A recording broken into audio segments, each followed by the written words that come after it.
काबिल गौर बात है कि ये कैसा दौर है। यहाँ कोई अपने दुख से इतना दुखी नहीं जितना दूसरों के सुख से दुखी है।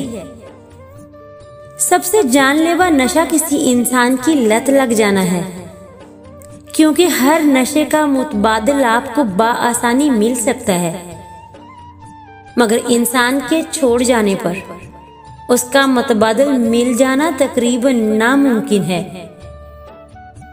अपनों की खुशी के लिए, उनके चेहरे पे मुस्कुराहट देखने के लिए इंसान ये भी भूल जाता है कि उसका अपना भी कोई चेहरा है, कोई वजूद है।